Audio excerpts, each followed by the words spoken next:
कलम से हम राज करते हैं और बाबा तेरी करनी पर नाज करते हैं। और बदलेगा ये वक्त और जमाना भी, कि बदलेगा ये वक्त और जमाना भी, जय भीम के उद्घोष से आगाज करते हैं। आज जिस महापुरुष की जयंती हम यहाँ मना रहे हैं, मुझे लगता है कि शायद बहुत सारे लोगों को इस बात का अंदाजा ही नहीं है कि हम किसकी जयंती मना रहे हैं। जिस व्यक्ति की हम यहाँ जयंती मना रहे हैं वो ऐसी शख्सियत है कि इस आगरा में ही नहीं, उत्तर प्रदेश में ही नहीं, पूरे देश में ही नहीं, बल्कि पूरे विश्व में यदि खोजा जाता है तो सबसे पहला नाम बाबा साहब भीमराव अम्बेडकर का आता है।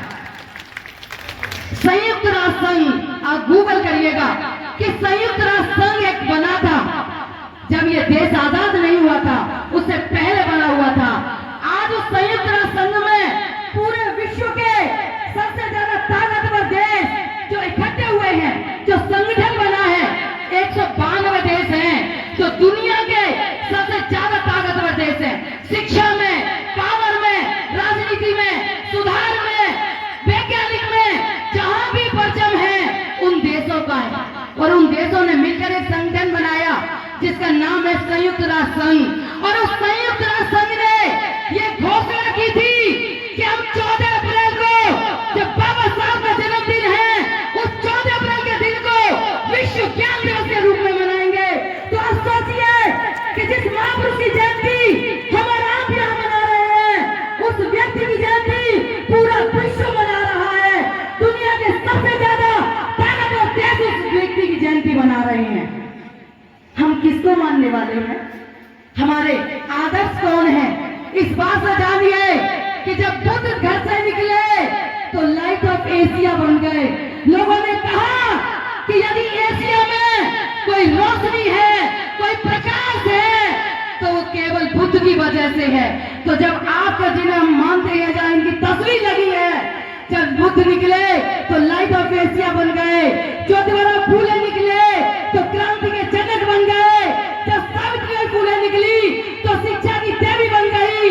माता रमाबाई निकली तो त्याग की मूर्ति बन गई। और बाबा साहब निकले तो शिक्षा के बाबा साहब निकले तो विश्व विज्ञान के प्रतीक बन गए। और मानव साहब निकले तो राजनीति के युग प्रवर्तक बन गए। एक एक इतिहास उठा के देख लीजिए, जिनकी जयंती हम मना रहे हैं इस आम व्यक्ति की नहीं है। आज आपको ये गोलगप्पे खाना, ये मेला बहुत बड़ा लगा हुआ है, लेकिन सिर्फ इस पंडाल का मेला छोटा है। शायद यहाँ लोग कम हैं, पर यहाँ आसपास लोग कम नहीं है।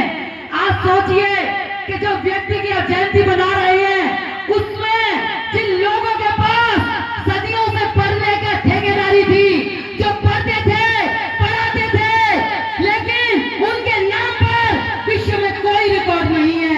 यदि बाबा साहब, जिनके पूर्वजों को सदियों से पढ़ने नहीं दिया गया, लेकिन वहां एक व्यक्ति निकला अपनी हिम्मत से, हौसलों से, साहस से, जब वो पढ़ने निकला तो वो इतना पढ़ा कि दुनिया का सबसे ज्यादा पढ़ा लिखा व्यक्ति बन गया। आज तक किसी के पास भी 32 डिग्रियां और 9 भाषाओं का ज्ञान नहीं है। अरे हमें गर्व करना चाहिए कि हम उस महापुरुष की जयंती मना रहे हैं जिसके पास 32 डिग्रियां 9 भाषाओं का ज्ञान था।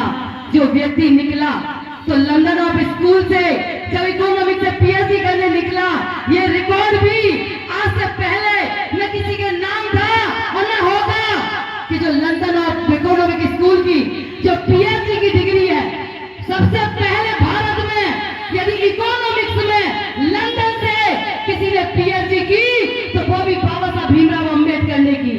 8 साल की डिग्री को जो 8 साल में करते थे, उस 8 साल की डिग्री को 2 साल 3 महीने में पूरा करके अपने नाम एक और रिकॉर्ड दर्ज कराया था। जब कोलंबिया यूनिवर्सिटी, जो आज विश्व की सबसे बड़ी यूनिवर्सिटी मानी जाती है, जब कोलंबिया यूनिवर्सिटी में बाबा साहब पढ़कर आए थे तो उसी